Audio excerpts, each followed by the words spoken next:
খুব সহজেই ডিমের ঝোল বানাতে গেলে ফার্স্টে ডিমটা সেদ্ধ করে খোসা ছাড়িয়ে নিতে হবে। এরপর ডিমের গাটাকে একটু ছুরি দিয়ে কেটে নিয়ে তার মধ্যে নুন হলুদ মাখিয়ে খানিকক্ষণ রেখে দিতে হবে। কড়াইতে সর্ষের তেল দিয়ে ডিমগুলোকে ভালো করে ভেজে নিতে হবে। ওই ডিম ভাজার তেলেতেই কেটে রাখা আলুগুলোকে ভালো করে লাল লাল করে ভেজে তুলে নিতে হবে। অবশিষ্ট তেলে সামান্য পেঁয়াজ কুচি দিয়ে ভালো করে ভেজে নিতে হবে।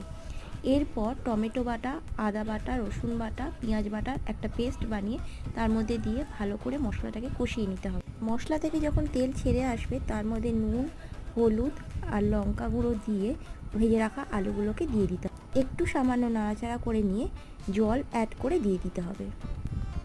প্রয়োজন হলে একটু সামান্য নুন দিয়ে ঢাকা চাপা দিয়ে ফুটতে দিতে হবে। আলুগুলো সেদ্ধ হয়ে গেলে সেদ্ধ করে রাখা ডিমগুলোকে দিয়ে খানিকক্ষণ ফুটিয়ে সামান্য চিনি আর ধনেপাতা কুচি দিয়ে নামিয়ে ফেলুন।